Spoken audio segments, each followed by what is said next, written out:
Trabajar en la restauración de arte fue una carrera que elegí para unir mi amor por la historia y el arte en un entorno práctico, donde pudiera trabajar con mis manos, devolviendo la vida a piezas antiguas y restaurando su belleza y esplendor.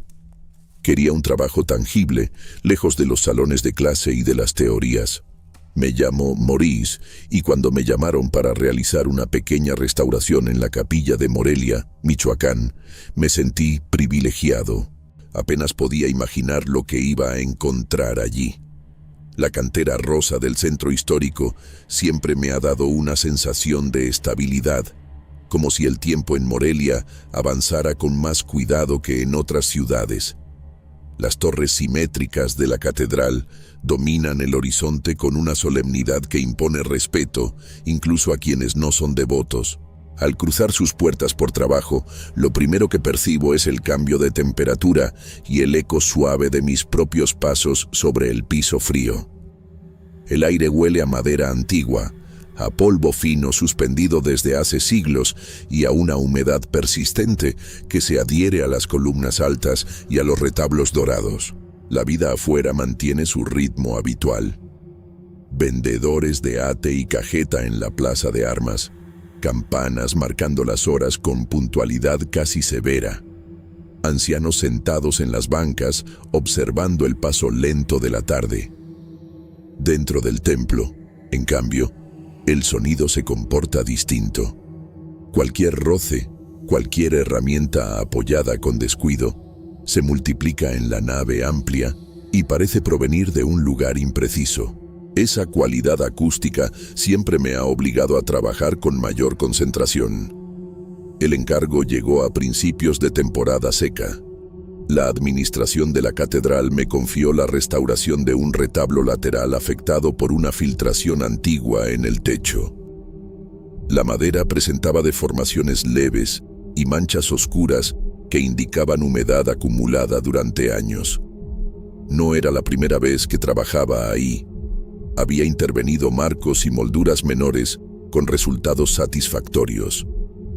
Esa confianza previa pesaba sobre mí como una responsabilidad silenciosa. Monté el andamio con la rutina de quien ha repetido el procedimiento decenas de veces. Revisé la superficie con espátula fina, identifiqué desprendimientos de policromía y realicé pruebas discretas con solventes suaves para determinar la estabilidad del dorado. La limpieza mecánica fue lenta y metódica. Consolidé las zonas debilitadas con inyecciones controladas y dejé secar cada sección el tiempo necesario. Mi trabajo suele basarse en paciencia y precisión. Cualquier apresuramiento deja cicatrices visibles. Mientras avanzaba, algo en la imagen central del retablo comenzó a incomodarme. Se trataba de un santo poco representado, de expresión severa, tallado en madera policromada. Observé que el eje no coincidía del todo con el nicho. Era una desviación mínima, apenas perceptible, pero suficiente para sugerir que alguien había intervenido antes sin documentarlo adecuadamente. Esa irregularidad no era estructural, sino intencional. Decidí retirar la imagen con el cuidado habitual para intervenir la parte posterior. Al separar la pieza del muro, noté una resistencia leve, distinta a la que produce el simple anclaje. Pasé los dedos por la superficie interna y sentí una cavidad. No era grande, pero claramente existía un espacio hueco detrás de la madera. La sensación táctil fue inequívoca. Algo estaba colocado ahí. Amplié la abertura con herramientas finas para no comprometer la estructura original. Dentro encontré un pequeño saco de tela envejecida que contenía tierra oscura, sorprendentemente compacta, casi húmeda al tacto. Junto a él había un rosario compuesto por diminutos huesos ensamblados con delicadeza. Reconocí de inmediato la relevancia histórica potencial del hallazgo. Mi formación profesional me indicaba que debía reportarlo a la administración para su estudio y registro formal. Sin embargo, una presión interior difícil de explicar me detuvo. No fue miedo ni entusiasmo académico. Fue una sensación de urgencia silenciosa. como si entregar aquellos objetos implicara interrumpir algo que debía permanecer intacto. Permanecí varios minutos sosteniendo el rosario en la mano, antes de guardarlo en mi mochila de herramientas junto con el saco de tierra. Caminé esa noche por la avenida Madero iluminada, consciente de que había tomado una decisión cuestionable. Ya en mi departamento, coloqué el rosario en la gaveta de mi cuarto y me repetí que al día siguiente haría lo correcto. El trabajo continuó con aparente normalidad, aunque algo en el ambiente comenzó a sentirse distinto. Mientras permanecía sobre el andamio, concentrado en consolidar una moldura debilitada, escuché pasos debajo de mí. Eran lentos, arrastrados, como si alguien caminara con cautela sobre el piso de piedra. Me asomé con naturalidad, esperando ver a algún visitante rezagado o a un empleado de mantenimiento, pero no había nadie en la nave lateral. Intenté restarle importancia. La catedral rara vez está completamente vacía y el eco puede engañar incluso a quien la conoce bien. Sin embargo, el sonido volvió a repetirse en horarios en los que yo mismo había verificado que las puertas laterales permanecían cerradas y el acceso restringido. Permanecía inmóvil unos segundos, conteniendo la respiración, esperando que la lógica ofreciera una explicación. Lo único que respondía era el silencio amplio del recinto. Las herramientas comenzaron a desubicarse. Un formón que había dejado junto a mi rodilla apareció más tarde sobre una banca, varios metros lejos del andamio. Pensé que lo había movido sin notarlo, aunque esa posibilidad no encajaba con mi costumbre de mantener el área ordenada. En otra ocasión, un pincel fino que utilizaba para reintegración cromática surgió apoyado con cuidado sobre el altar lateral. No recordaba haber bajado con él en la mano. Esa serie de pequeñas anomalías empezó a inquietarme más de lo que quería admitir. Revisaba mentalmente cada movimiento que hacía, intentando detectar distracciones o lapsos de memoria.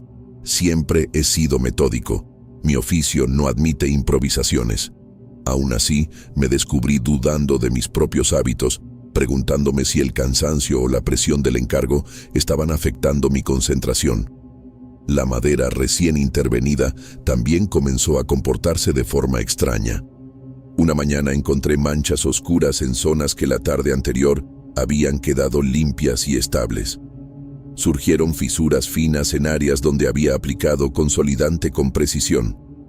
Volví a analizar proporciones, tiempos de secado y condiciones de humedad. Técnicamente, todo estaba dentro de parámetros aceptables. Esa falta de explicación me produjo una frustración difícil de describir. En casa, el descanso dejó de ser reparador.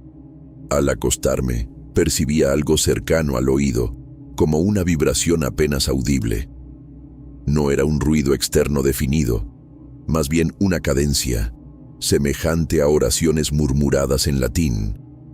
No distinguía palabras completas, solo una repetición rítmica que parecía deslizarse entre el sueño y la vigilia. Encendía la luz, revisaba el departamento, comprobaba puertas y ventanas. Todo permanecía en orden. El insomnio se instaló sin pedir permiso. Mi oído comenzó a sentirse hipersensible. El roce de un automóvil en la avenida bastaba para despertarme sobresaltado. A la fatiga se sumaron sueños insistentes. Veía a un monje siendo emparedado vivo, con el rostro cubierto de polvo. Observaba cómo arrojaban tierra oscura sobre su cuerpo todavía respirando. En el instante final, el rosario caía de sus manos antes de que la última piedra cerrara la pared. Con el paso de las jornadas comprendí que la secuencia de eventos coincidía exactamente con el momento en que llevé el saco de tierra y el rosario a mi departamento. La correlación era demasiado precisa para ignorarla. Aún así, me resistía a aceptar que devolverlos fuera la solución. Preferí convencerme de que se trataba de estrés acumulado y sugestión, aunque una parte de mí empezaba a saber que esa explicación ya no era suficiente. Una semana más tarde, con el trabajo retrasado por las anomalías en la madera, decidí quedarme a laborar por la noche para recuperar tiempo. Informé a la administración que avanzaría algunas horas extra y me quedé solo cuando cerraron las puertas principales. La catedral con iluminación reducida adquiere otra dimensión. Las lámparas apenas delinean las columnas y el dorado pierde brillo, volviéndose opaco y casi gris. El eco se prolonga más de lo habitual cuando no hay visitantes. Cada paso resuena como si alguien más caminara a la par, unos metros detrás. La temperatura también desciende, el aire se vuelve más frío y denso, obligándome a frotarme las manos antes de retomar el pincel. Intenté concentrarme en los detalles técnicos, pero una tensión constante me recorría la espalda. Cerca de cierta hora sentí la necesidad de bajar del andamio para ir al sanitario lateral. El trayecto fue breve, aunque el silencio resultaba más espeso que otras veces. No se escuchaba tráfico ni murmullos exteriores, solo el leve crujido de la madera antigua ajustándose al cambio térmico. Regresé por la nave central, con una sensación difícil de explicar, como si hubiera interrumpido algo que no debía. Me detuve frente al altar casi por instinto. Bajo el andamio, parcialmente oculto entre sombras, distinguí una figura encapuchada. Permanecía inmóvil, de estatura mediana, cubierta con una tela que parecía antigua por su caída rígida. Pensé que podía tratarse de algún empleado de seguridad intentando sorprenderme. Alcé la voz con un saludo informal, convencido de que alguien jugaba conmigo. La figura giró lentamente de perfil. No alcancé a ver rostro alguno, solo la oscuridad dentro de la capucha. Luego avanzó hacia la pared posterior y, sin vacilar, se fundió con ella como si la atravesara. No hubo sonido de puerta ni desplazamiento lateral. Corrí hasta el punto exacto donde había desaparecido y palpé la superficie con desesperación. Toqué madera, piedra firme, estructura intacta. No existía abertura, pasadizo ni señal de movimiento reciente. El pánico se manifestó de manera física. Las manos comenzaron a temblarme, la vista se volvió borrosa y un zumbido espeso invadió mis oídos. En ese mismo instante, las oraciones que había escuchado en mi departamento emergieron con mayor intensidad, como si provinieran del interior mismo de la nave. Dejé las herramientas donde estaban y salí del templo sin mirar atrás. Minutos después me encontraba sentado en una banca de la plaza de armas, incapaz de reunir valor para cruzar de nuevo aquellas puertas.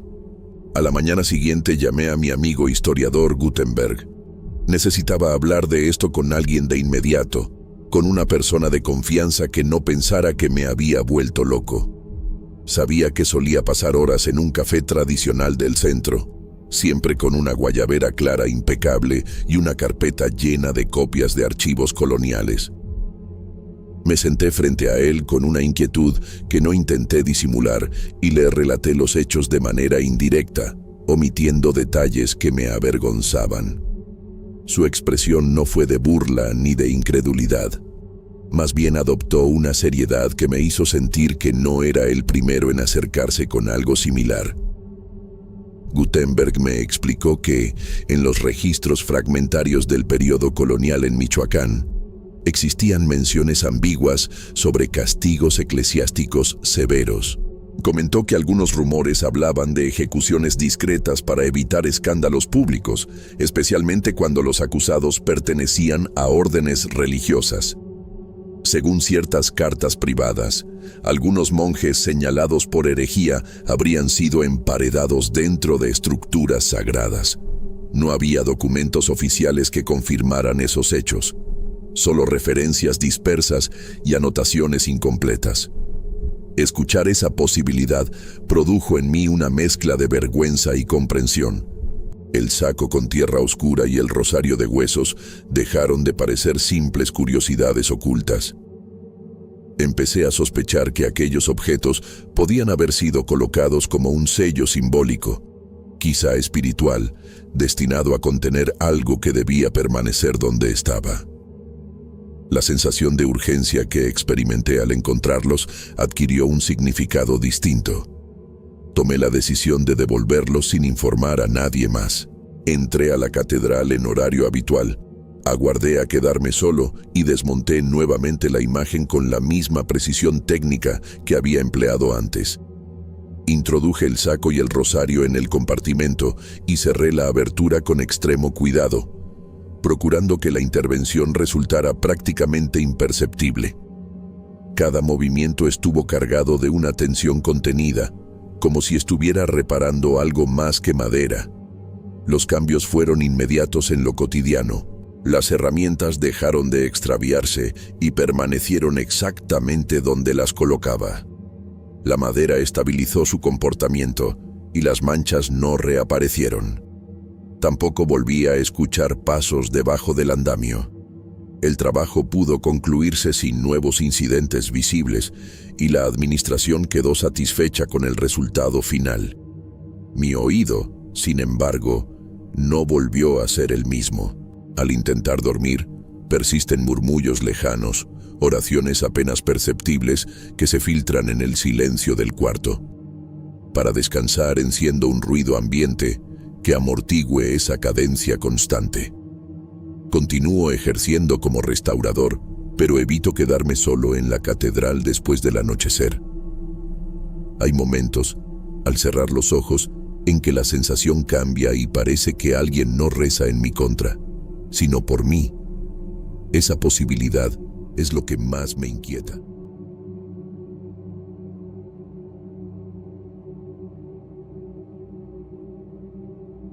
Cuando necesitamos dinero para garantizar lo básico en la casa, terminamos aceptando trabajos que no deberían hacerse. Eso lo aprendí de una manera difícil de olvidar. No parecía algo peligroso, solo era romper el horario, hacer un viaje fuera del tiempo permitido, pero fue la peor experiencia de mi vida. Me llamo Jurano, y hasta el día de hoy no sé exactamente qué fue lo que vi aquella noche, pero sé que estuvo ahí. El lago de Pátzcuaro ha sido mi sustento desde que tengo memoria suficiente para sostener un remo. A los 35 años la piel se me curtió como cuero viejo y las manos se me llenaron de grietas que arden con el agua fría al amanecer. Vivo en la misma casa de adobe donde crecí, a pocos metros de la orilla, con techo de teja roja que cruje cuando baja la temperatura por la noche. El olor a humedad y a madera vieja forma parte de mi ropa, igual que el olor del pescado. En el patio, mi padre Aurelio se ocupa de su pequeña milpa como si fuera un campo entero. Riega los chiles serranos y las calabacitas con un balde azul que ya perdió el brillo, y cultiva hierbas medicinales que aprendió a usar con mi abuela. Por las mañanas prende su radio de AM y deja que las rancheras acompañen el trabajo lento de sus manos. Después del susto que se llevó hace años, cuando una tormenta lo volteó en plena laguna, dejó de pescar. No le teme al agua como antes, pero la mira con un respeto callado que pesa más que el miedo. Las temporadas malas se sienten en el cuerpo. Las redes regresan casi vacías, cubiertas más de algas que de pescado, y el motor de mi lancha falla justo cuando más lo necesito. El turismo también bajó. Hay más lancheros compitiendo por los mismos visitantes, ofreciendo precios cada vez más bajos. Algunos amigos ya tienen hijos, venden artesanías o trabajan en restaurantes de la isla. Yo sigo en la misma casa, compartiendo la mesa con mi padre, sintiendo una vergüenza que no digo en voz alta, pero que me aprieta el pecho cuando hago cuentas. Janitzio, vista de lejos, parece tranquila, pero de cerca siempre impone. Las escaleras empinadas, la estatua de Morelos vigilando desde lo alto, los restaurantes cerrando temprano cuando cae la tarde, los pescadores que aún usan redes en forma de mariposa se retiran antes de que oscurezca por completo. Después de las 7 de la noche, está prohibido transportar visitantes. A veces hay inspecciones, otras veces no aparece nadie, pero la regla existe y todos la conocemos.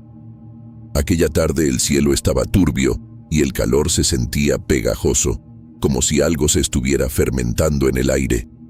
2 mujeres se me acercaron en el embarcadero. No parecían extranjeras. Su acento era del centro del país y vestían ropa urbana, mochilas pequeñas y tenis blancos que resaltaban entre el polvo. El perfume que traían chocaba con el olor del lago y del combustible. Me explicaron que querían conocer la isla de noche, tomar fotografías sin gente, caminar por las calles casi vacías. Ofrecieron pagar el doble de lo que normalmente cobro. Sabía perfectamente que estaba prohibido. Recordé a mi padre comentando en otras ocasiones que el lago cambia después del anochecer, que no es el mismo cuando se apagan las luces del embarcadero. Pensé también en el tanque casi vacío de gasolina, en la deuda con el proveedor de redes, en la despensa que cada vez rendía menos. El dinero que me ofrecían resolvía varios problemas de una sola vez. La decisión se formó en mi cabeza como algo pequeño, práctico, casi inofensivo. Acepté. Mientras las ayudaba a subir a la lancha, sentí una incomodidad leve, parecida a una piedra dentro del zapato que uno cree poder ignorar. El motor arrancó con dificultad y nos alejamos cuando el sol ya se había escondido detrás de los cerros. Las luces del pueblo comenzaron a reflejarse en la superficie oscura, temblando como si el agua respirara despacio.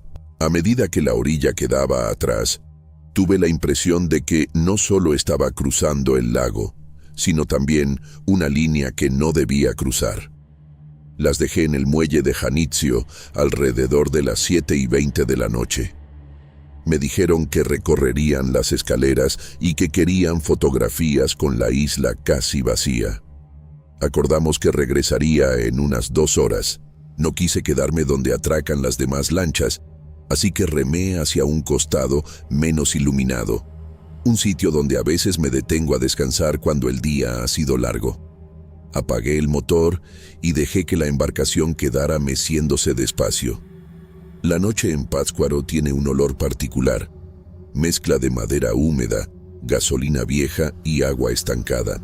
A lo lejos se alcanzaba a escuchar música apagándose en algún restaurante que cerraba, y el viento que bajaba de la sierra traía un frío que se metía por el cuello de la chamarra. El casco recibía pequeños golpes de agua que sonaban huecos, como si alguien tocara la madera con los nudillos. Todo parecía normal, exactamente como otras noches en las que me ha tocado esperar. Permanecí sentado, mirando la silueta oscura de la isla contra el cielo sin luna. Estoy acostumbrado al silencio del lago. He pasado madrugadas enteras solo, revisando redes o desenredando anzuelos. Sin embargo, aquella quietud se sentía distinta, más espesa. No era miedo todavía, sino una incomodidad difícil de explicar, la impresión de que algo estaba atento a cada movimiento mío. Moví la linterna sobre el agua por simple costumbre. No vi otras embarcaciones ni luces acercándose.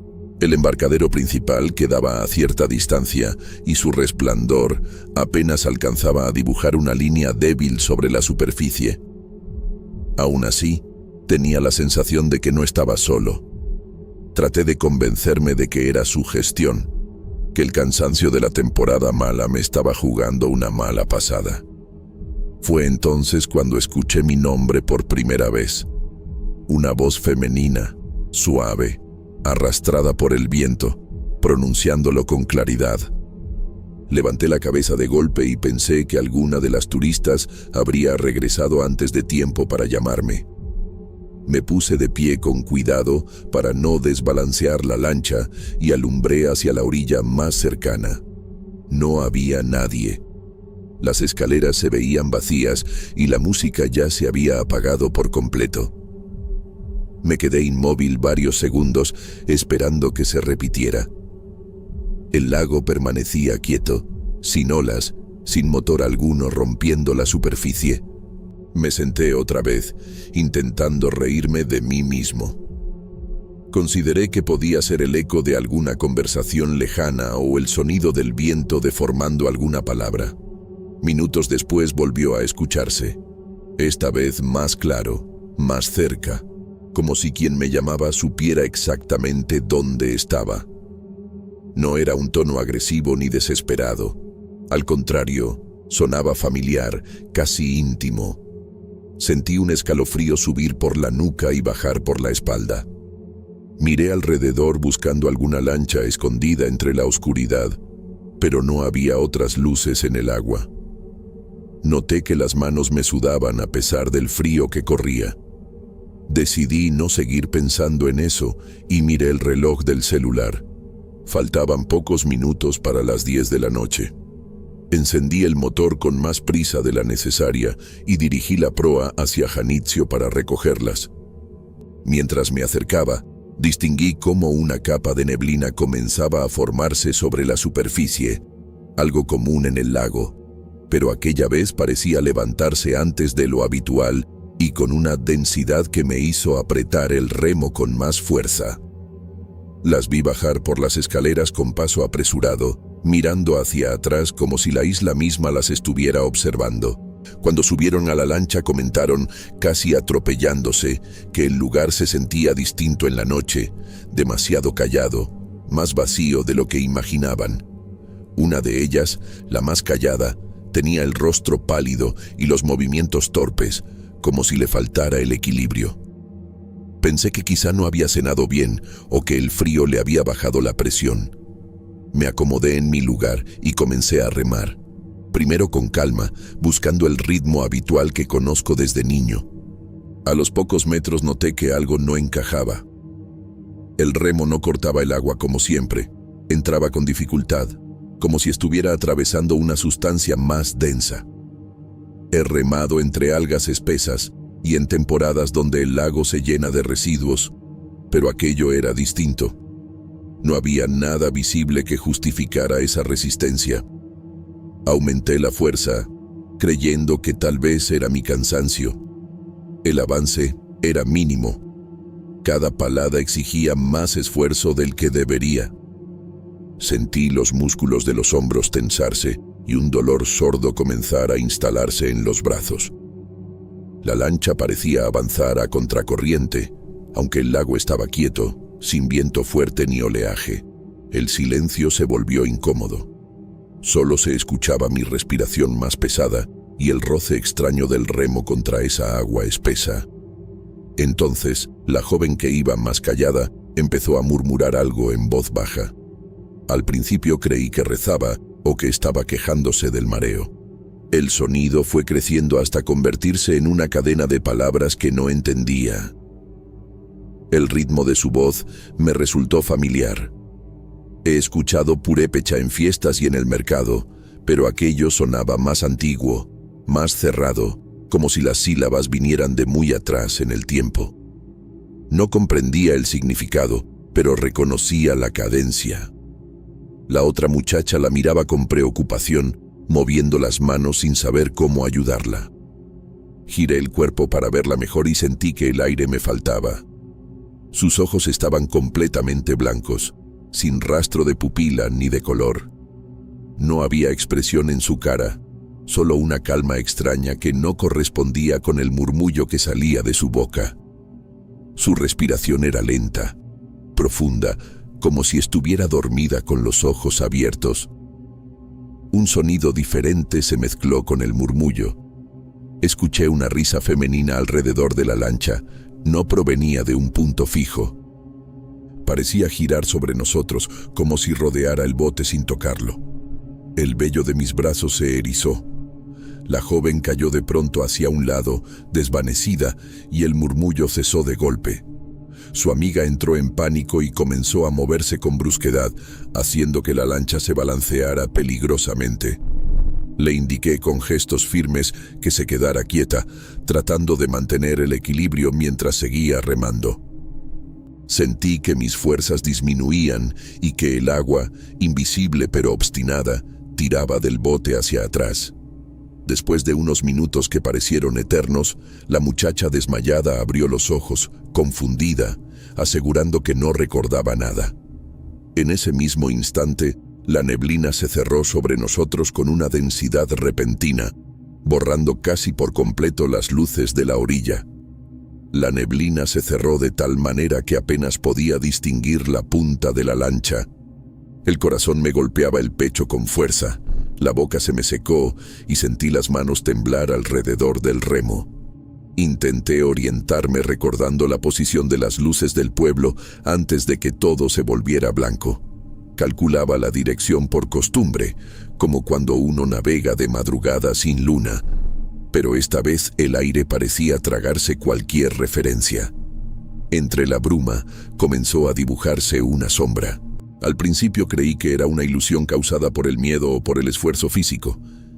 Parpadeé varias veces, pero la silueta permaneció ahí, avanzando hacia nosotros con lentitud.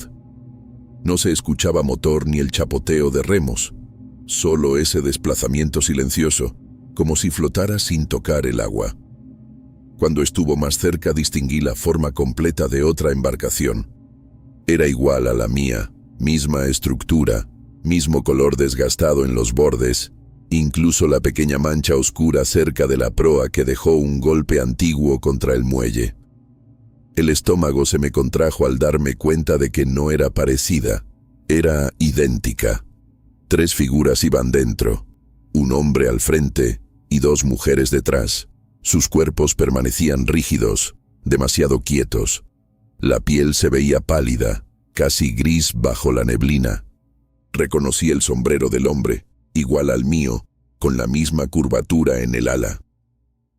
Una de las mujeres llevaba una chamarra como la de la turista que acababa de desmayarse, y la otra tenía el mismo peinado que su acompañante. Eran nosotros, pero vacíos, sin expresión, como si algo hubiera borrado lo que los hacía personas. No percibí intención de ataque. Lo que sentí fue algo peor. La impresión de que esa otra lancha venía a ocupar nuestro lugar, a reemplazarnos sin violencia.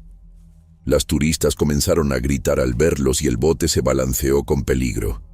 El agua seguía densa bajo nosotros, y por un momento pensé que bastaría un movimiento brusco para que todo terminara ahí mismo. El miedo me empujó a actuar. Clavé el remo con una fuerza que no sabía que aún tenía, ignorando el dolor que ya me quemaba los hombros. Decidí avanzar en línea recta hacia la orilla más cercana, sin importar que no fuera el embarcadero habitual. Cada palada era un esfuerzo desesperado por mantenernos en este lado del lago. La neblina empezó a aflojar poco a poco mientras avanzábamos. No me atreví a mirar hacia atrás para comprobar si la otra embarcación seguía ahí. Me concentré en el ritmo de mi respiración y en el sonido del remo, que por fin volvió a cortar el agua con normalidad. Cuando las primeras luces firmes de la orilla aparecieron frente a nosotros, sentí que la resistencia desaparecía por completo y el lago recuperaba su textura habitual. Ayudé a las mujeres a bajar. Ambas estaban aturdidas. La que había perdido el conocimiento aseguró que solo recordaba una sensación intensa de frío. No mencionaron la otra lancha, y yo tampoco. Regresé solo a casa, con el cuerpo agotado y la mente revuelta. Mi padre notó algo extraño en mi silencio, pero me limité a decir que la travesía había sido complicada. Desde aquella noche evito trabajar después de las 7, aunque me ofrezcan más dinero. Sigo pescando, sí, pero siempre antes de que oscurezca. En ocasiones, cuando la neblina baja temprano, creo escuchar mi nombre flotando sobre el agua. Mantengo la mirada al frente y continúo remando, como si no hubiera oído nada.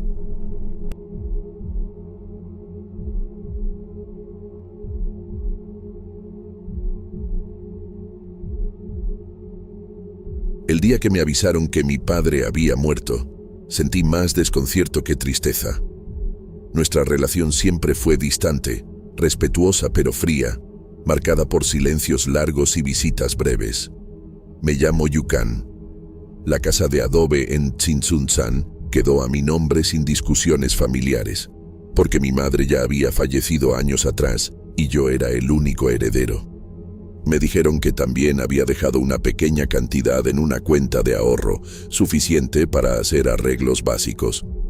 Acepté la noticia con una mezcla de responsabilidad y culpa que no supe explicar del todo. Volver al pueblo en Michoacán removió recuerdos que creía superados. Las calles de piedra irregular me obligaban a manejar despacio, y el lago de Pátzcuaro aparecía al fondo como una lámina gris azulada bajo el cielo nublado. Las casas bajas, de teja roja y muros gruesos, conservaban ese olor a leña que empieza a sentirse cuando cae la tarde. Las campanas del antiguo templo franciscano marcaban las horas con una solemnidad que parecía ajena al ritmo acelerado al que yo estaba acostumbrado. En el mercado vi figuras hechas con hojas de maíz, velas artesanales y pequeñas imágenes religiosas. Todo respiraba tradición purépecha y un respeto silencioso por quienes habían vivido allí antes. Madonna recibió la noticia de la herencia con un entusiasmo sereno. Ella, que da clases particulares de inglés en línea, veía en el cambio una oportunidad de vida más tranquila. Siempre ha tenido afinidad por lo tradicional. Le gustan las artesanías, los tejidos, las historias antiguas del pueblo. Suele encender velas en fechas importantes, más por costumbre familiar que por devoción estricta. Yo, en cambio, trabajo en marketing digital y paso la mayor parte del día frente a una pantalla. Me considero práctico, organizado y poco dado a creencias que no puedan explicarse con lógica. Aún así, acepté la idea de mudarnos porque el costo de vida era menor y mi trabajo me permitía hacerlo sin afectar ingresos. Cuando abrimos la casa por primera vez, el aire estaba cargado de polvo y humedad. Las paredes de barro mostraban pequeñas grietas. El piso antiguo crujía y las vigas necesitaban refuerzo. Me moví por los cuartos intentando recordar mi infancia allí, pero todo parecía más pequeño y oscuro. Decidimos invertir el ahorro de mi padre, junto con nuestros propios recursos, en una remodelación básica: cambiar el piso, reforzar techos y pintar. Hicimos un presupuesto detallado, calculando cada gasto con cuidado, ilusionados con transformar ese espacio en un hogar digno y luminoso. La sorpresa apareció el tercer día de obra. Al levantar el revestimiento viejo de la sala y escarbar la tierra compacta que había debajo, uno de los albañiles encontró algo que detuvo el trabajo.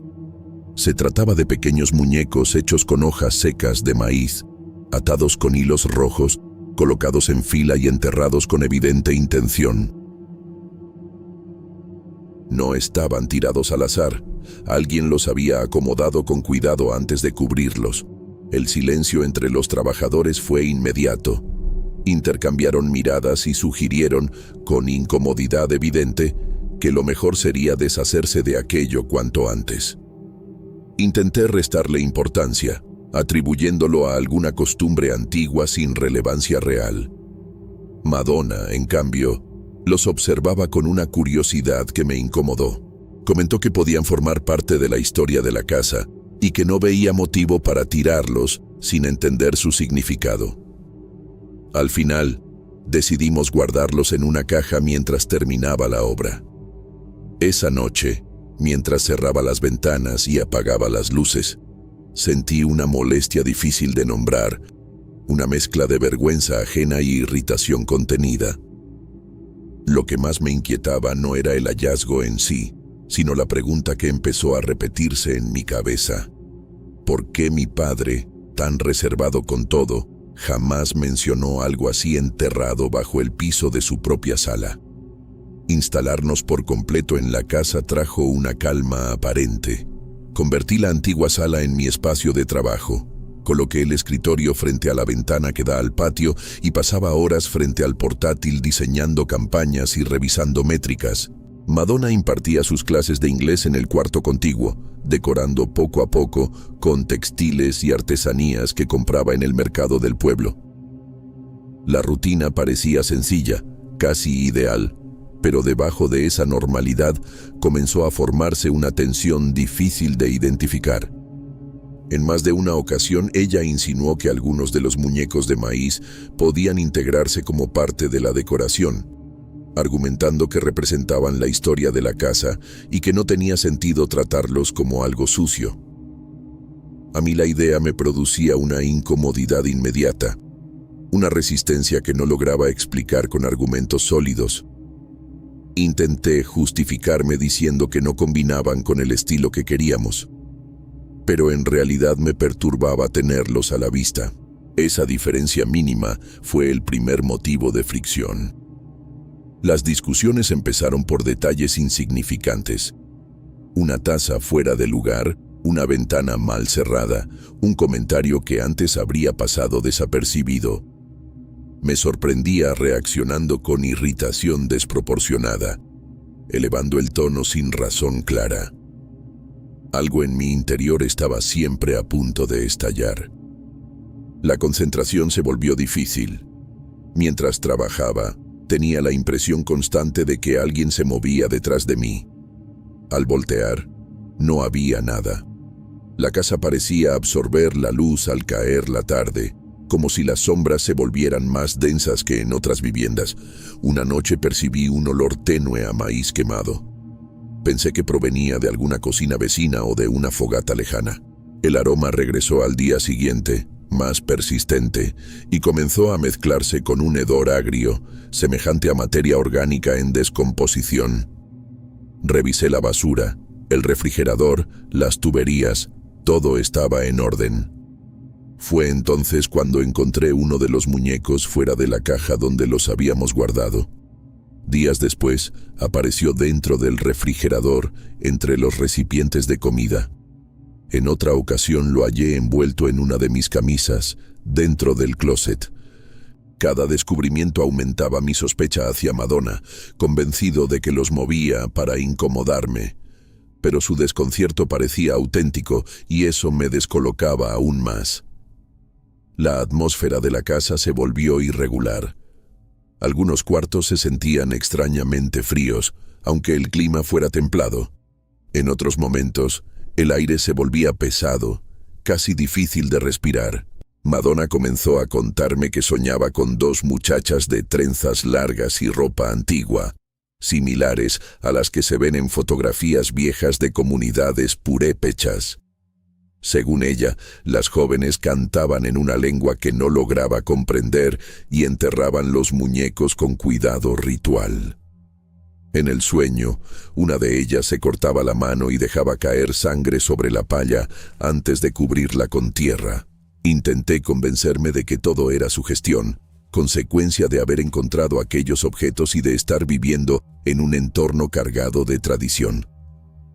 Una madrugada el olor se volvió insoportable. Me desperté con la sensación de estar respirando algo corrompido, tan intenso que me obligó a levantarme y abrir puertas y ventanas.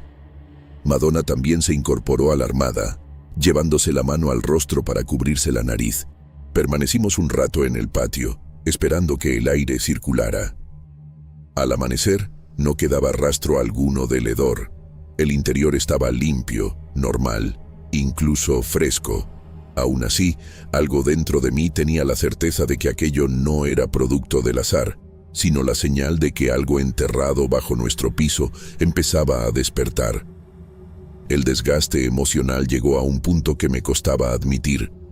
Dormía mal, con sobresaltos repentinos y la sensación persistente de que alguien caminaba despacio por la sala. No escuchaba pasos claros, sino una especie de roce leve contra el piso, como si algo arrastrara fibras secas. Despertaba sudando, con el corazón acelerado, y me quedaba inmóvil tratando de convencerme de que todo era producto del estrés. Madonna comenzó a mostrar ojeras profundas, su mirada se volvió opaca y su voz perdió firmeza. La tensión entre nosotros ya no era discusión abierta, sino un silencio cargado. Aquella madrugada ocurrió algo distinto. Desperté de golpe, sin saber qué me había arrancado del sueño. Madonna se incorporó al mismo tiempo, como si hubiéramos reaccionado a la misma señal invisible. Entonces lo escuché con claridad, un canto femenino, bajo, rítmico, repetitivo. No provenía de la calle. A esa hora el pueblo está completamente en silencio. Tampoco sonaba como música electrónica ni como radio mal sintonizada. Era una voz humana, o varias, entonando algo antiguo. El sonido parecía salir de la sala. No era fuerte, pero tenía una cadencia hipnótica que se metía bajo la piel. Sentí cómo el aire del cuarto se volvía más denso, difícil de respirar. Madonna murmuró que reconocía esa melodía, que era la misma que escuchaba en sus sueños. La expresión en su rostro no era de sorpresa, sino de confirmación, como si algo que temía desde hacía días finalmente se hubiera manifestado. El frío comenzó en el suelo. Lo percibí primero en las plantas de los pies, aún antes de bajarme de la cama. Una corriente helada subía lentamente por las piernas, impropia del clima templado de Tzintzuntzan en esa temporada. Me levanté con cautela, intentando mantener la calma. Cada paso hacia la puerta del dormitorio intensificaba el canto, o quizá mi percepción del mismo. No sabría decirlo con precisión. Avancé por el pasillo oscuro con la única luz que entraba desde el patio. La temperatura descendía de manera evidente. Al exhalar, vi cómo el vapor de mi respiración se condensaba frente a mí, como si estuviera en una mañana de invierno severo. Esa imagen me produjo un miedo tangible, físico. La lógica empezó a fallar en mi mente, reemplazada por una alerta primitiva que me pedía retroceder.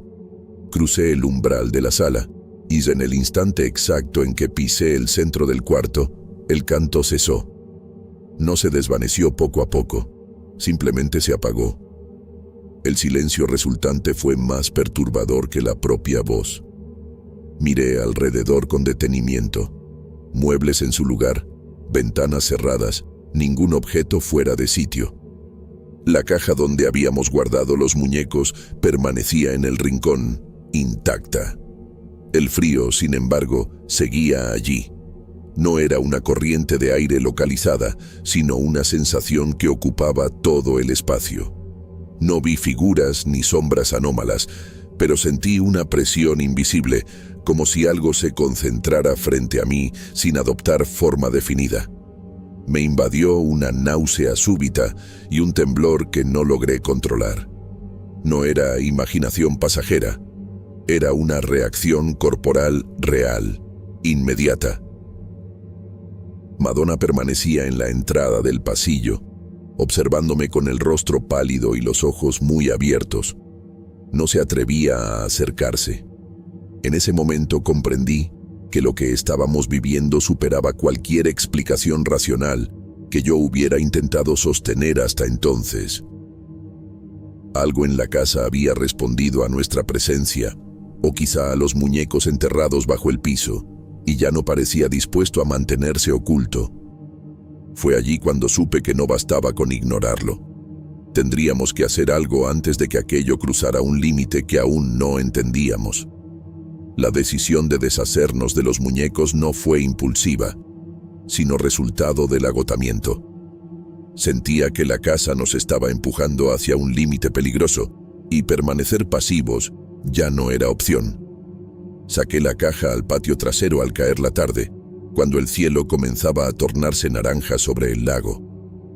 Amontoné leña seca, la misma que usan los vecinos para cocinar, y coloqué los muñecos encima con una sensación extraña, como si estuviera traicionando algo que no entendía. El fuego prendió rápido. Las hojas de maíz crujieron con un sonido agudo y breve, pero casi de inmediato el olor se volvió insoportable. No era solo maíz quemado, había una nota espesa, parecida a carne deteriorada expuesta al calor. La mezcla me revolvió el estómago. La cantidad de humo era desproporcionada para lo poco que estábamos quemando, una columna densa que ascendía sin dispersarse con facilidad. Madonna observaba en silencio desde la puerta, abrazándose los brazos como si la temperatura hubiera descendido. Permanecí allí hasta que solo quedaron cenizas oscuras. Me aseguré de removerlas y dispersarlas, tratando de convencerme de que con eso terminaba todo.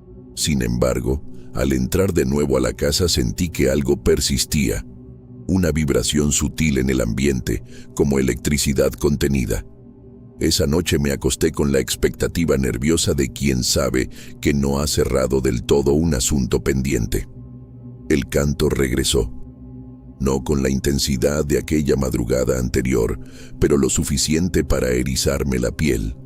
Surgía desde la sala, tenue y rítmico, casi como un eco lejano que se filtrara por las paredes. No me moví de la cama de inmediato. Escuché con atención, intentando detectar si provenía del exterior. El sonido carecía de dirección clara, parecía expandirse dentro de la estructura misma de la casa. Madonna apretó mi mano con fuerza, confirmando que no era una percepción aislada. Al día siguiente acudimos a la parroquia del pueblo. El sacerdote era un hombre mayor, respetado, conocedor tanto de la liturgia como de las historias antiguas de Tzintzuntzan. Le relaté los hechos con la mayor objetividad posible, evitando exageraciones. Su expresión se mantuvo seria, sin burla ni incredulidad. Aceptó visitar la casa esa misma tarde para bendecirla.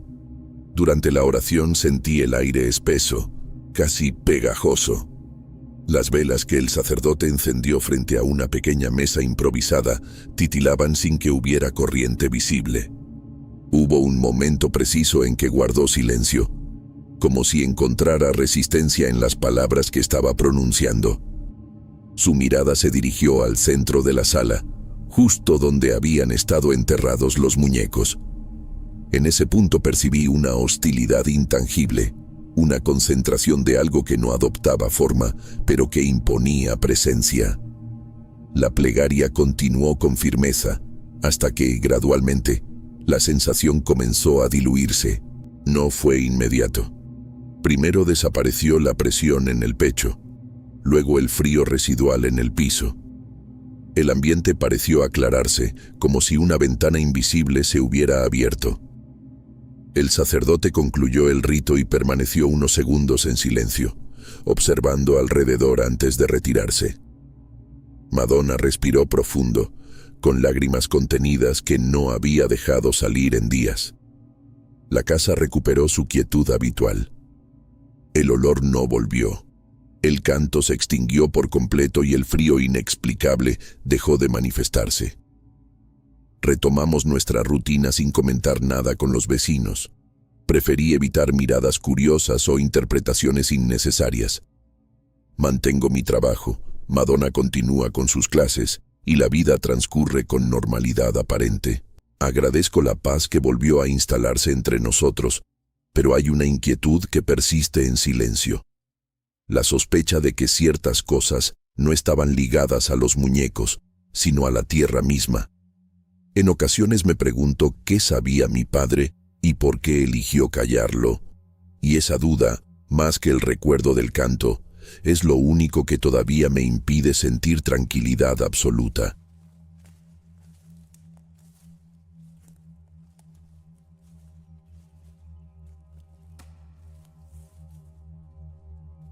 En mi familia siempre escuché historias sobre el apego de los muertos a sus cosas.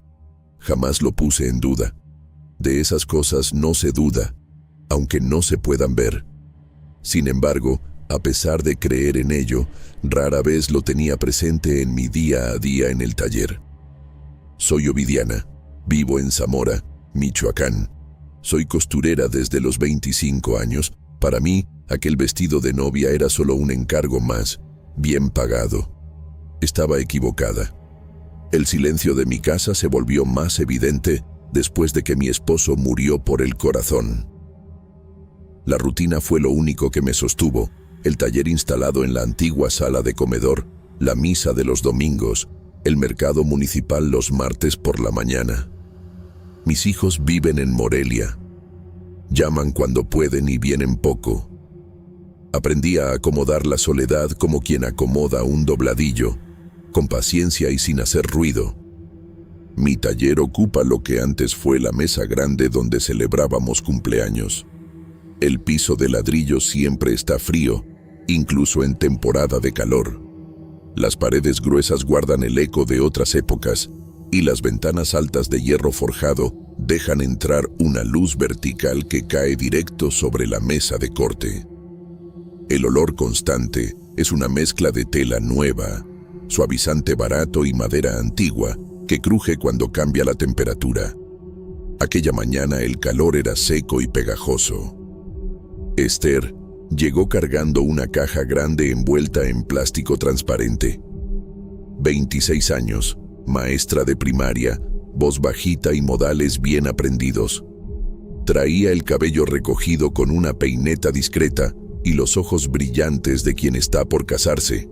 Su boda sería en la Catedral de Zamora dentro de 6 meses. El novio trabajaba en la empacadora de fresas y, según dijo, era un buen hombre.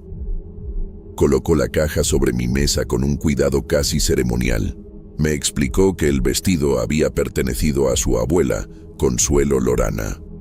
Quería modernizarlo, quitar las mangas para que fuera más fresco en verano, ajustar la cintura, aligerar la falda con algunas aplicaciones discretas.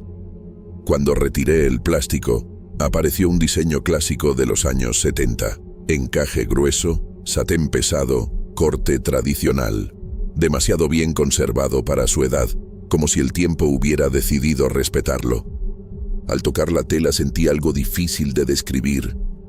No fue miedo, fue una rigidez extraña, una resistencia muda bajo mis dedos. Las costuras originales estaban intactas, casi reverenciadas, sin señales de reformas previas. Era como si nadie hubiera osado alterar una sola puntada en décadas. Esa perfección me incomodó más que cualquier desgaste. Comencé a trabajar 2 días después. Mientras descosía la lateral de la falda, escuché un sonido leve, parecido a un sollozo contenido. Me quedé quieta con la tijera suspendida en el aire. El viento suele filtrarse por las rendijas y la casa produce ruidos caprichosos. Me repetí eso varias veces antes de continuar. Minutos más tarde, una línea se rompió sola bajo mis manos. Pensé en la tensión del satén antiguo. Volví a enhebrar. Se rompió otra vez. Al final de la tarde recogí los alfileres y levanté la vista. El maniquí parecía estar ligeramente girado hacia mí. Apenas unos centímetros, nada evidente. Me acerqué y lo acomodé con firmeza, convencida de que yo misma lo habría movido sin notarlo. Cerré el taller más temprano ese día. La inquietud era sutil, casi vergonzosa, pero suficiente para alterar la tranquilidad que había defendido con tanta disciplina. El llanto volvió una mañana mientras trabajaba en las mangas. Esta vez no fue un susurro confundible con el viento. Sonó más cerca, más húmedo, como si alguien intentara contenerlo detrás de una puerta cerrada. Dejé la aguja clavada en el acerico y recorrí la casa completa. Revisé el pasillo, la cocina, el patio donde crecen mi albahaca y la hierbabuena.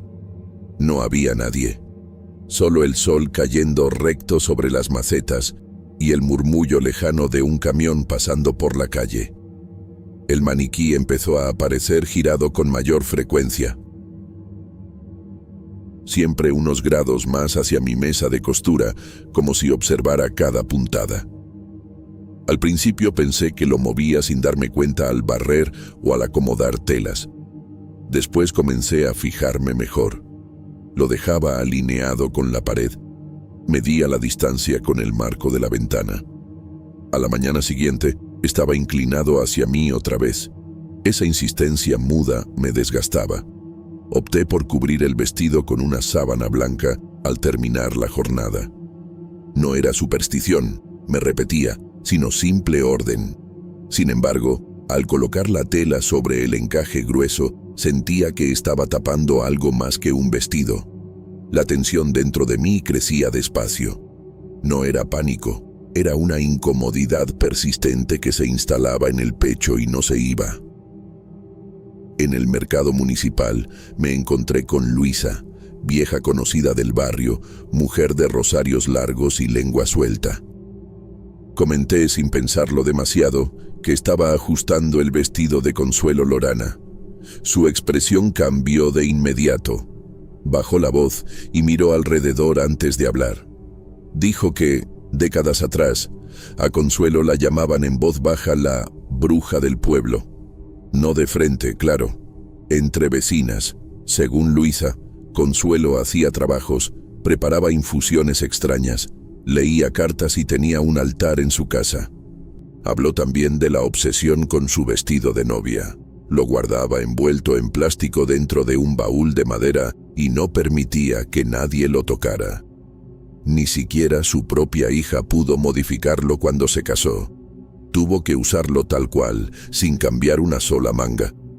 Esther, añadió, solo se atrevió porque la abuela ya había muerto. De estar viva, jamás lo habría permitido. Regresé a casa con la sensación de haber removido algo que tal vez debía permanecer quieto. Esa noche soñé con tela desgarrándose lentamente, estirada por manos que no alcanzaba a ver. Al abrir el taller por la mañana encontré pequeños montones de hilo en el suelo, como si alguien hubiera cortado trozos y los hubiera dejado caer con cuidado. Antes de tocar el vestido, recé en voz baja. Mis manos, que siempre fueron firmes, temblaban apenas lo suficiente para que yo misma lo notara. La tensión dejó de ser una insinuación y se volvió presencia. Una noche, las costuras de la manga que había ajustado con tanto cuidado aparecieron completamente sueltas, como si alguien hubiera tirado del hilo hasta deshacer mi trabajo. No había señales de humedad ni de desgaste. Solo puntadas abiertas, limpias, desobedientes. Decidí guardar el vestido en su caja original, cerrarla bien y colocarla en el rincón más alejado del taller. Pasé 2 días sin tocarla. Me ocupé de remendar otras prendas, de ordenar botones por color, de limpiar lo que no necesitaba limpieza. Cada tanto miraba la caja, asegurándome de que siguiera exactamente donde la había dejado. No se movió, o eso creí. La tercera mañana abrí el taller y sentí, antes de mirar, que algo no estaba bien. Las telas estaban esparcidas por el suelo como si alguien hubiera buscado algo con prisa. Las gavetas abiertas. Carretes desenrollados formando caminos torcidos sobre el ladrillo. Mis tijeras, siempre alineadas, fuera de su sitio. En el centro de la sala estaba el maniquí. El vestido descansaba sobre él, perfectamente colocado. No arrugado, no a medio poner. Ajustado con una precisión que yo no recordaba haber logrado todavía. Me quedé inmóvil. Tenía la certeza absoluta de haberlo guardado dentro de la caja, cerrada. El impacto no salió en forma de grito. Fue una parálisis que me apretó el pecho y me dejó sin aire. Entré despacio. El ambiente estaba más frío. Un frío real que erizaba la piel de mis brazos. Las ventanas permanecían cerradas. Aún así, sentí un viento circular rodeándome, levantando apenas la sábana que había dejado sobre la mesa auxiliar. El vestido parecía ceñirse al maniquí como si alguien invisible lo habitara desde dentro. Entonces ocurrió. El maniquí giró unos centímetros hacia mí. Nada brusco. Un movimiento lento, casi respetuoso, pero innegable. Mi corazón golpeó con fuerza. Las manos se me humedecieron y una presión extraña me cerró los oídos, como cuando se sube por carretera hacia la sierra. El aire helado se intensificó unos segundos y retrocedí sin pensar. Salí de la sala, cerré la puerta y me quedé en el pasillo intentando respirar con normalidad. No encontré explicación lógica.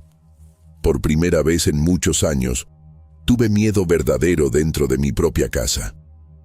Las horas posteriores se arrastraron pesadas. Dejé encendida la luz del corredor durante la madrugada y evité cruzar la puerta del taller cuando el cielo ya estaba oscuro. Cada crujido de la madera me hacía contener la respiración. Me acosté vestida más de una vez, como si estuviera lista para salir corriendo sin saber exactamente de qué. La mañana siguiente decidí actuar con la cabeza fría. Tomé el teléfono y llamé a Esther. Mi voz sonó firme, profesional. Le expliqué que el tejido era demasiado antiguo para soportar otra descostura, que las fibras estaban frágiles y que podían ceder justo en el altar. Le recomendé comprar un vestido nuevo y conservar el de su abuela únicamente como recuerdo familiar. Utilicé términos técnicos, hablé de tensión en el satén y fatiga en el encaje. No mentí del todo, solo omití lo demás. Escuché su silencio al otro lado de la línea.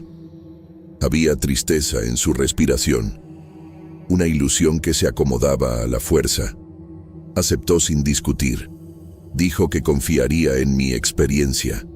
Colgamos con cordialidad, como si nada extraordinario estuviera ocurriendo. Cuando vino por la caja, observé el vestido por última vez antes de cerrarla.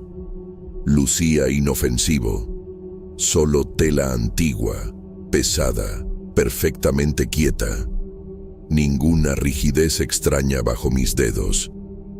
Ningún susurro contenido en las costuras. Esther lo sostuvo con cuidado y me agradeció el trabajo iniciado. La vi alejarse por la calle con la caja entre los brazos.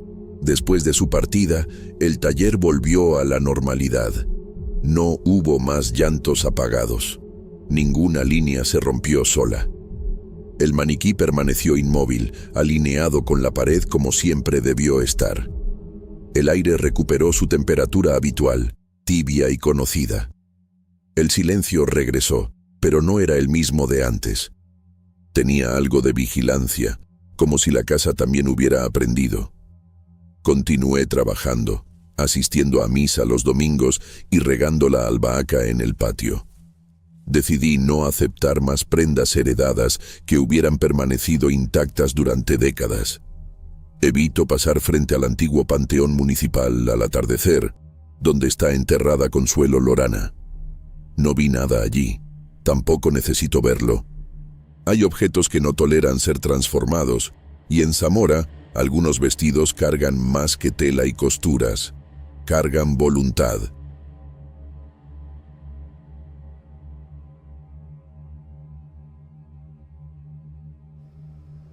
Durante años recorrí Morelia como repartidor, subiendo y bajando de la moto, cargando cajas, comiendo a deshoras y regresando a casa con el cuerpo molido y la sensación constante de ser reemplazable.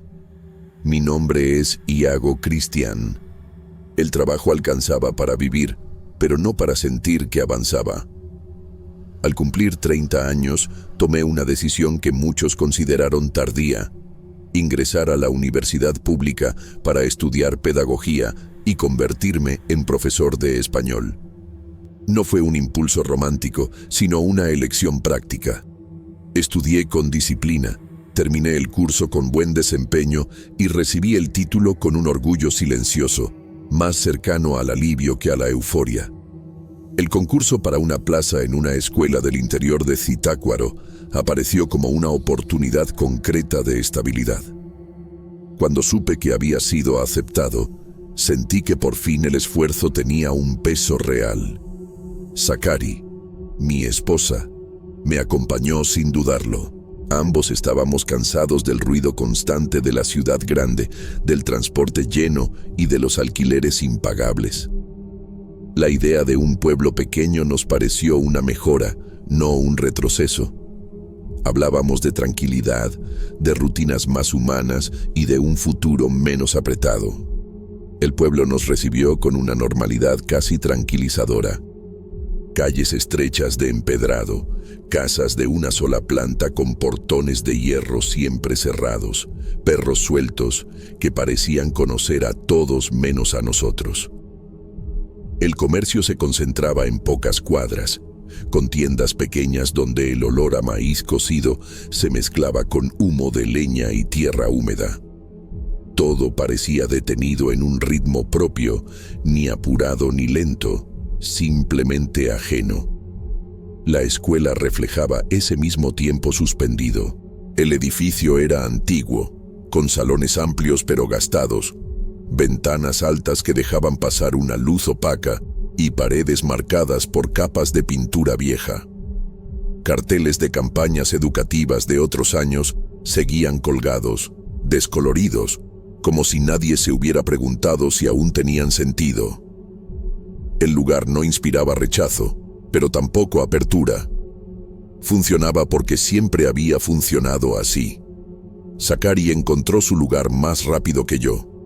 Pasaba las mañanas entre hilos, cuentas y piezas de metal sencillo, armando collares y pulseras que luego ofrecía desde casa. Mantenía costumbres simples que daban orden a los días: barrer al caer la tarde, preparar comida tradicional, encender pequeños sahumerios de hierbas secas que ella misma armaba. Su forma de habitar el espacio hacía que la casa se sintiera nuestra, aunque todavía no conociéramos a nadie. En el aula intenté aplicar lo que había aprendido. Cambié la disposición de los pupitres, propuse ejercicios donde los alumnos participaran más y flexibilicé rutinas que parecían repetirse por inercia. No eran cambios drásticos, solo ajustes pensados para mejorar la atención y el interés. La reacción del resto del personal fue discreta, pero perceptible. Comentarios dichos a medias, silencios prolongados en la sala de maestros, miradas que se detenían más de lo necesario. Nadie me confrontó de forma abierta. Entre esas presencias, una destacaba con claridad. Doña Zulema llevaba años trabajando ahí y se movía por los pasillos con una familiaridad absoluta. Conocía a todas las familias del pueblo, opinaba sobre asuntos que no le correspondían y parecía sentirse responsable de que nada se saliera de lo establecido.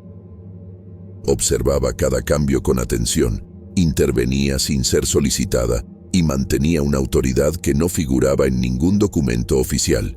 Algunos compañeros más jóvenes dejaban caer comentarios vagos sobre profesores anteriores que no habían durado mucho.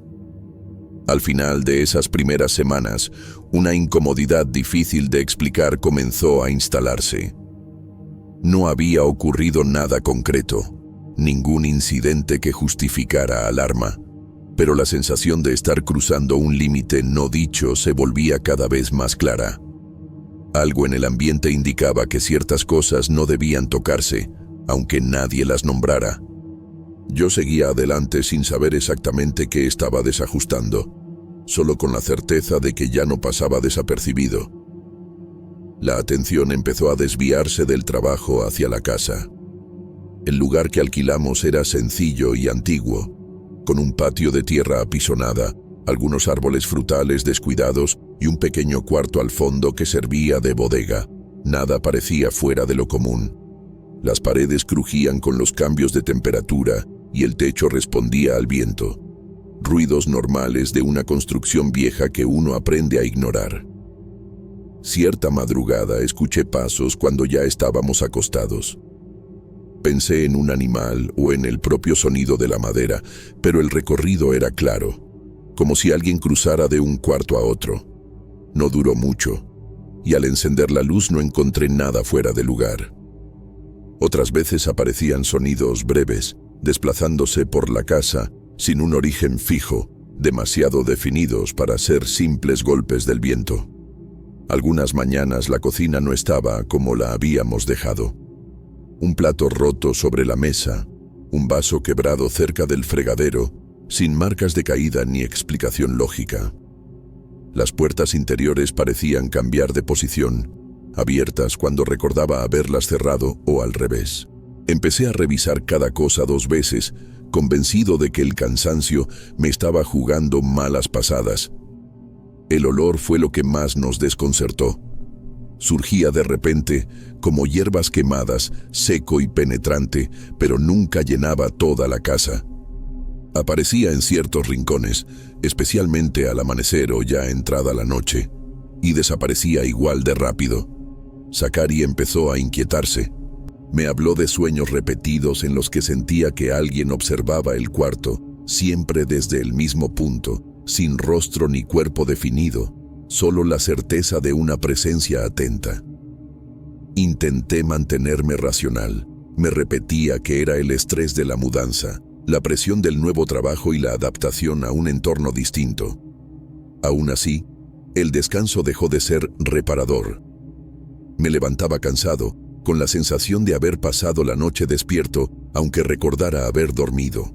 El cuerpo se sentía pesado, como si algo se hubiera desacomodado. En la escuela comenzaron a notarse pequeños incidentes. Sin aviso, sentía oleadas de calor intenso, acompañadas de fiebre leve que desaparecía sola. Durante una explicación común, la voz se me fue por completo. No hubo dolor ni carraspeo previo, solo silencio. Minutos después volvió como si nada hubiera pasado. El episodio, sin embargo, no pasó desapercibido. Los alumnos reaccionaron con risas contenidas, esa mezcla infantil de curiosidad y burla que no busca herir, pero termina haciéndolo. Escuché comentarios sueltos sobre que algo no estaba bien conmigo, que parecía cansado o raro, incluso que me veía viejo para seguir dando clases. Nada grave por sí solo, pero suficiente para erosionar la autoridad frente al grupo. Al cerrar esa etapa, la sensación era clara aunque difícil de admitir. Algo había dejado de estar bajo control.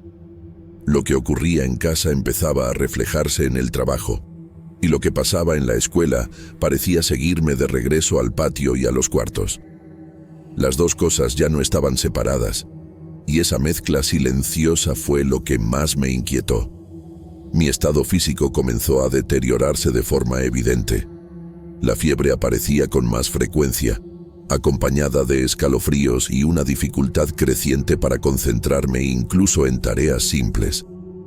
Por las noches, la sensación de estar siendo observado se volvía casi constante. Comenté con Zakari que percibía algo en el mismo rincón del cuarto, siempre en ese punto exacto, una presencia que no se movía ni cambiaba de forma, pero que imponía un peso incómodo, como si ocupara espacio sin necesitar cuerpo. El patio dejó de ser un lugar neutro. Una mañana encontré marcas extrañas cerca de la puerta trasera y bajo una de las ventanas.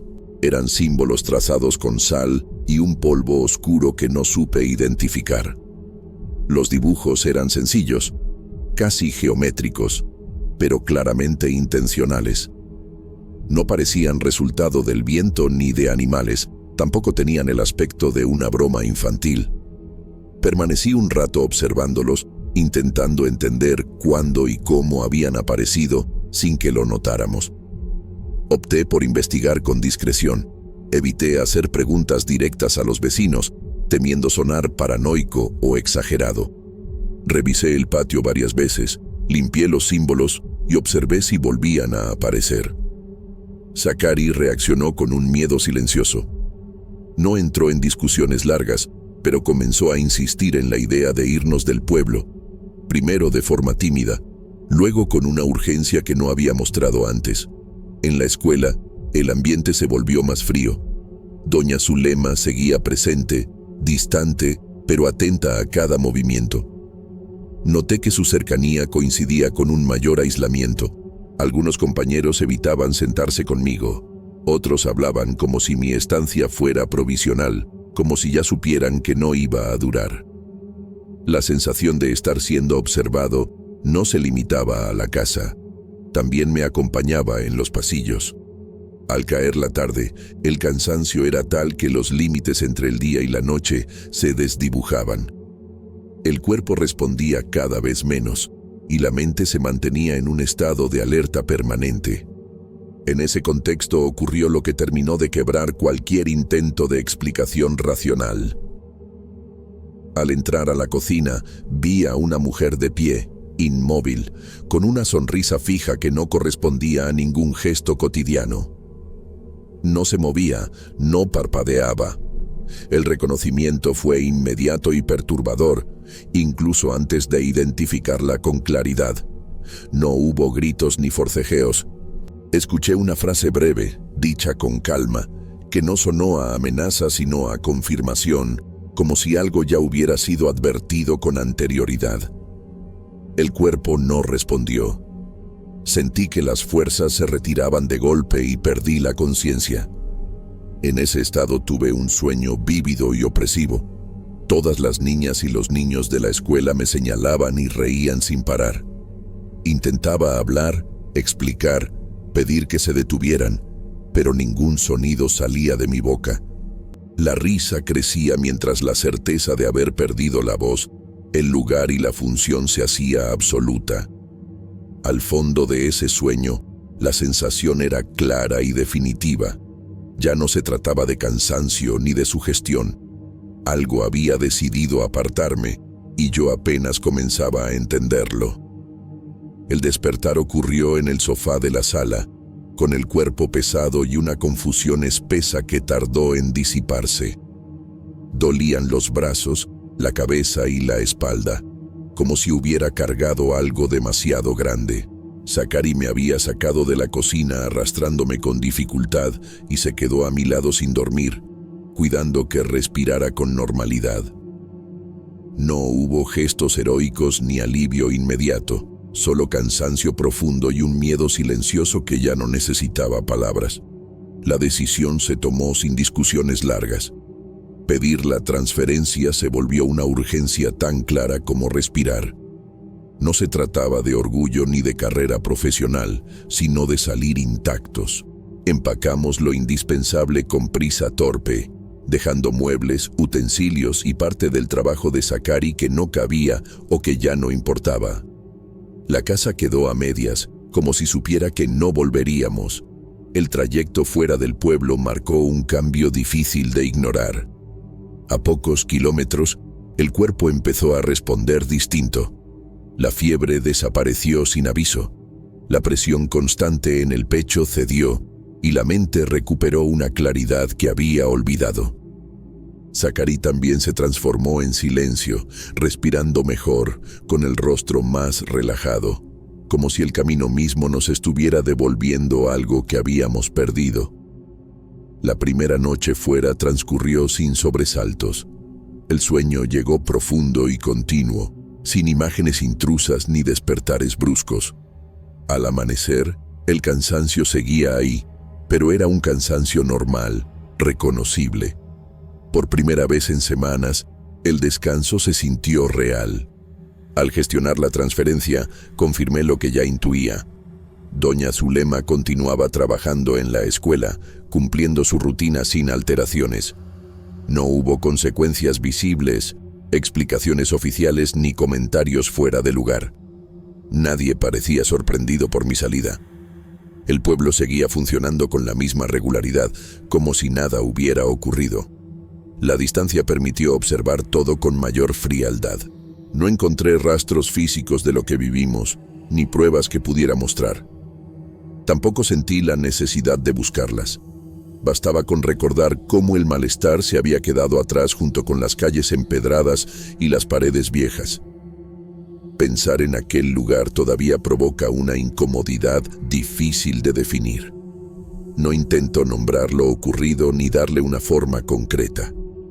Algunas experiencias no se prestan a explicaciones limpias, y forzarlas solo las vuelve menos honestas.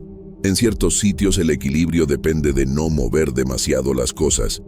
Existen formas discretas y efectivas de apartar a quien altera ese orden. La profesora no gustó de mí, y eso, en ese pueblo, fue suficiente.